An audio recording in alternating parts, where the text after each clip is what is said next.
Mesdames et messieurs, bonjour, ravi de vous retrouver pour cette nouvelle édition de votre programme Midi au Caire. Tout de suite, sans plus tarder, commençons cette édition de ce jeudi, le 11 novembre 2021, avec les nouvelles de la présidence. Et effectivement, l'agenda présidentiel était très chargé cette semaine. Le chef de l'État est attendu aujourd'hui, par exemple, en France, où il doit participer demain à la conférence internationale de Paris sur la Libye. Sisi aura aussi des entretiens avec son homologue français Emmanuel Macron.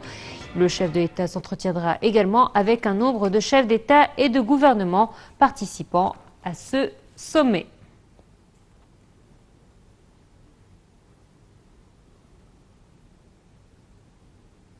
Et hier, le président de Fattah el-Sisi a déclaré que l'Égypte était soucieuse de subvenir aux besoins de la Tanzanie en matière de développement, et ce en ouvrant la voie à ces sociétés spécialisées et expérimentées à injecter des investissements dans ce pays.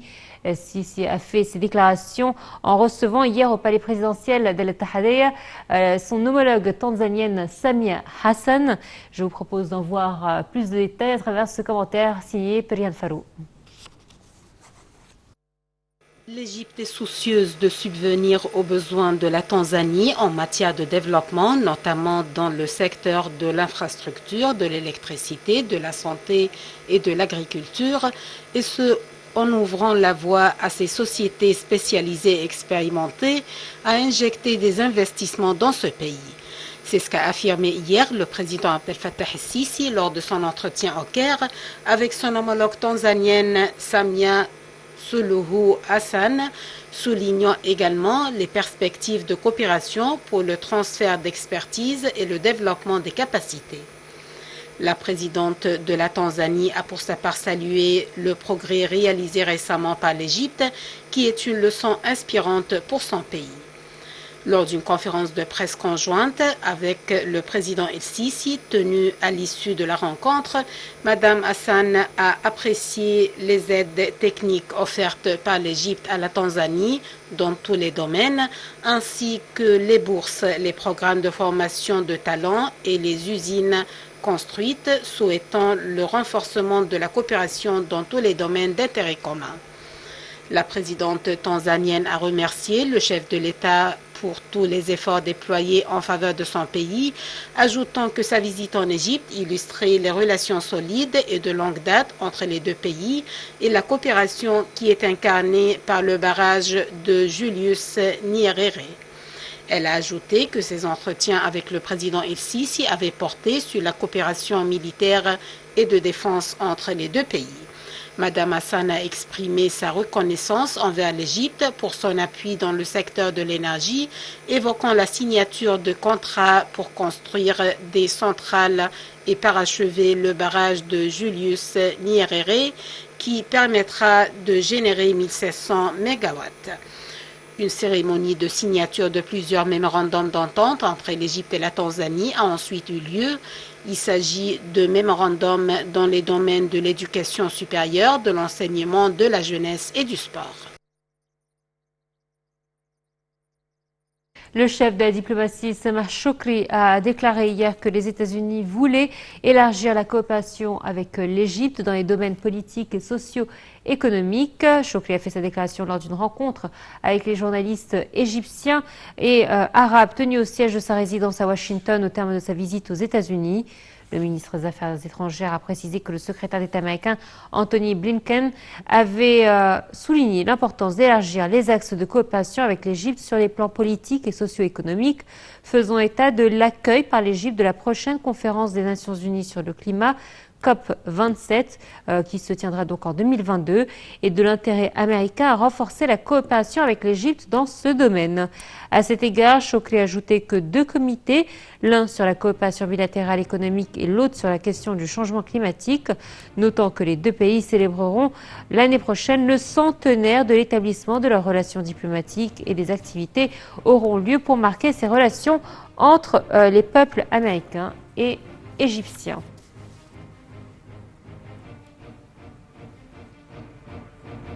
Le chef du gouvernement, Moustapha Madbouli, a de nouveau appelé hier les citoyens à s'inscrire pour la vaccination contre le coronavirus pour leur sûreté personnelle et celle de la société entière.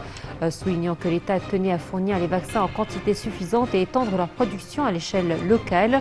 Madbouli a tenu ses propos lors de la réunion hebdomadaire du cabinet ministériel. Le Premier ministre a salué lors de cette réunion l'amendement de l'accord sécuritaire par le comité militaire conjoint égypto-israélien en vue d'augmenter le nombre des gardes frontières et leur potentiel dans la région frontalière de Rafah. Madbouli a déclaré que cet amendement était une victoire pour la direction politique, remerciant et félicitant le commandant général des forces armées pour les efforts qu'il avait déployés à cet égard.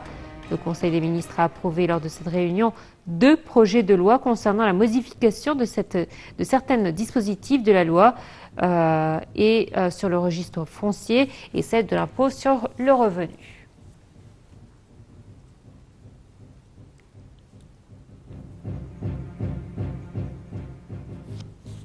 La première dame, Madame Intasar Sisi, a effectué une tournée au village de Chamma à Chmoun, au gouvernorat de Mnoufeya, en vue de suivre la mise en application de l'initiative Vie décente sur le terrain. À cet égard, sur sa page officielle, l'épouse du président a exprimé sa joie de s'être rendue dans ce village et vu l'accueil chaleureux qu'on lui a offert. Elle a salué cette initiative présidentielle Vie décente qui constitue un véritable exploit et un vrai espoir selon ses propres termes.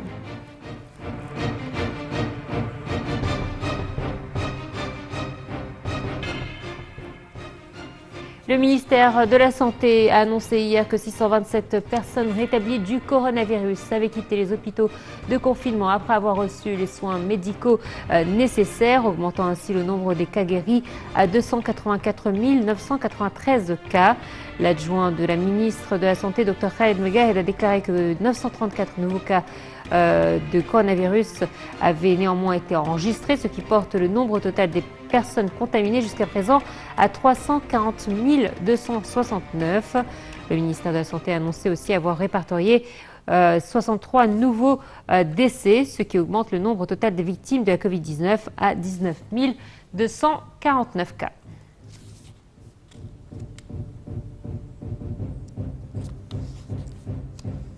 L'Égypte et la Jordanie ont signé hier un mémorandum d'entente visant à renforcer la coopération dans les domaines de la complémentarité industrielle entre les deux pays. L'Irak doit également signer ce mémorandum d'entente dans le cadre du partenariat tripartite regroupant les 3 différents pays. Le point avec Péléane Fallo.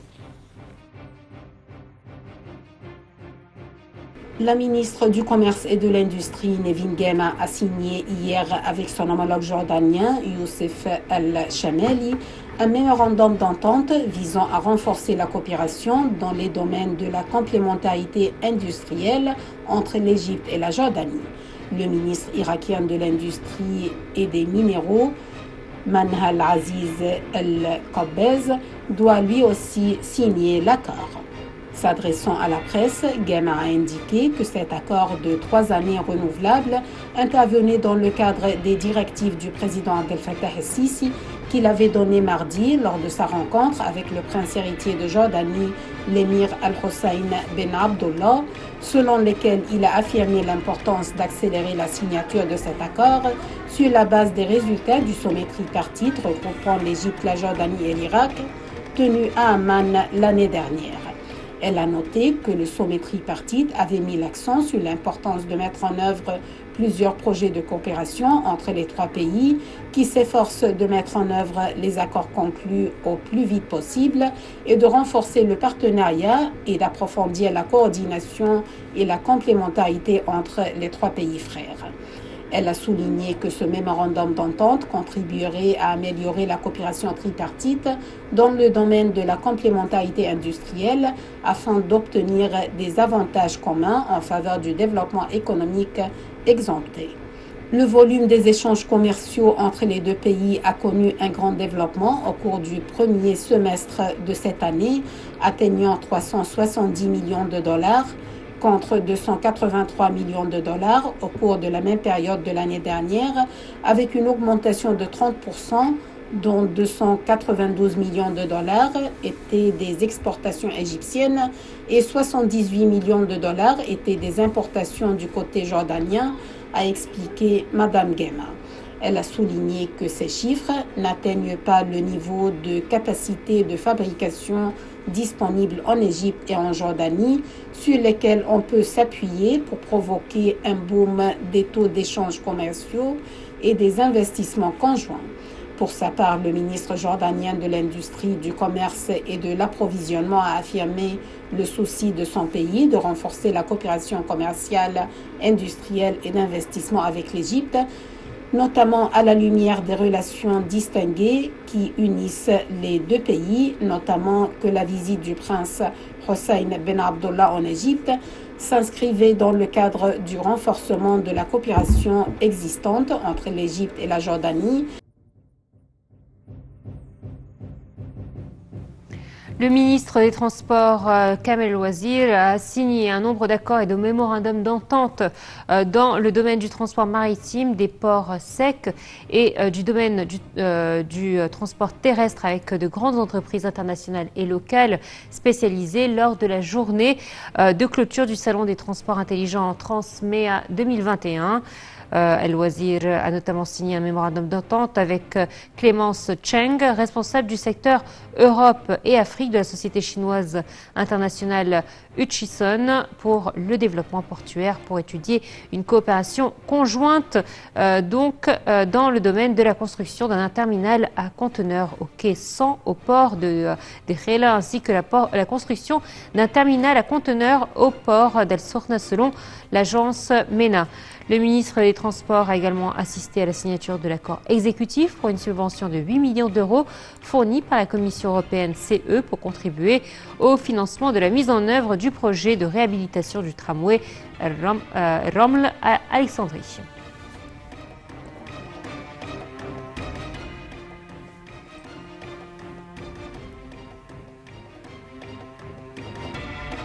Et on termine avec du football. La sélection nationale est arrivée au Luanda où elle affrontera demain l'Angola dans le cadre de la 5e journée des qualifications africaines pour le Mondial 2022. L'Égypte est en tête du groupe F avec un total de 10 points.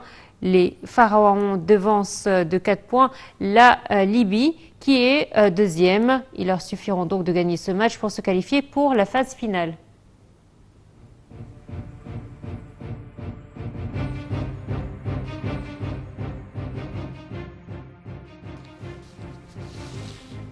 Nous a rejoint M. Hazen Skandarani, commentateur sportif, pour nous parler de cette rencontre importante. Bonjour.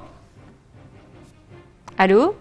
Oui, bonjour. Alors, rentrons directement au vif du sujet. Demain, c'est un match important, enfin un match décisif. On s'attend à avoir, on espère, de belles surprises comme le match aller. Vous, comment vous pressentez cette rencontre? Cette rencontre, elle est très importante pour nous parce que, comme vous savez, que pour les clubs qui vont être qualifiés à l'étape suivante, ça sera 10 équipes, 10 clubs, 10 équipes nationales. Et donc là, ils seront classifiés justement au niveau des 5 premiers, les 5 qui occupent les 5 premières places sur le continent africain.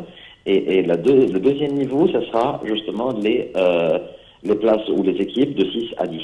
Donc il fallait ou l'Égypte a l'espoir encore que l'Égypte arrive à un classement supérieur en dépassant le Nigeria, qui est l'équipe la plus proche, l'équipe nationale la plus proche. Et justement, ça va faciliter, au lieu de confronter justement dans la dernière étape des qualifications, une des grandes équipes, notamment le Maroc, l'Algérie, le Sénégal, la Tunisie, effectivement, et là, on a une chance meilleure pour rencontrer les équipes du deuxième classement.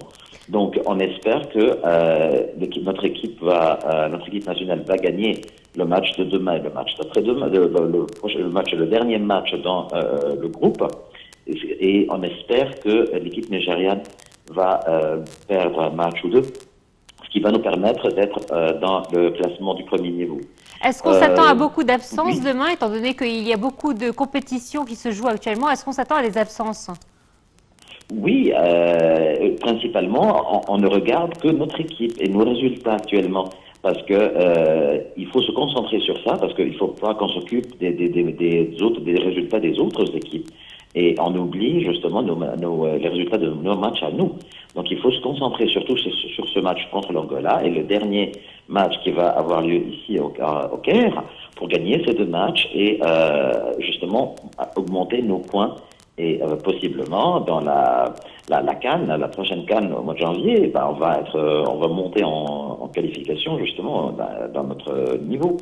Non, Monsieur Hazem, je vous posais la question, est-ce qu'on s'attend à des absences, étant donné qu'on a beaucoup de compétitions? Oui. Oui, d'accord. Là, les absents, actuellement, on voit Omar Marmouche, malheureusement, qui est blessé avec son club allemand Stuttgart. Donc, il sera absent pour le match pour demain. Je pense que ça, c'est l'absence la plus importante. Après les éliminations de certains grands noms qui étaient éliminés de la part de notre sélectionneur. Mais je pense que ceux qui sont absents, outre qu'Omar Marmouche, sont bien remplaçables, il n'y a pas de souci. On espère également que le match ne sera pas pris à la légère, parce que beaucoup de critiques, justement sportives, qui ont dit que finalement l'Angola a perdu toute chance d'être qualifiée, puisqu'il n'y a qu'une équipe qui va être qualifiée de notre groupe, et donc l'Égypte a dépassé largement l'Angola, les 6 points qui restent ne sont pas suffisants, donc ils vont jouer avec le deuxième rang. Oui. Les professionnels qui jouent en Europe, ils ne viendront pas. Donc il ne faut pas prendre à la légère pour éviter les surprises. Merci. C'est la chose la plus importante pour demain. On espère donc effectivement qu'on arrivera à décrocher ce ticket. Hazem Skandaloni, merci à vous d'avoir été des nôtres ce matin. Malheureusement, nous venons au terme de cette émission. Merci très chers téléspectateurs. Je vous souhaite une excellente suite de programmes et une excellente journée parmi nous. À très bientôt.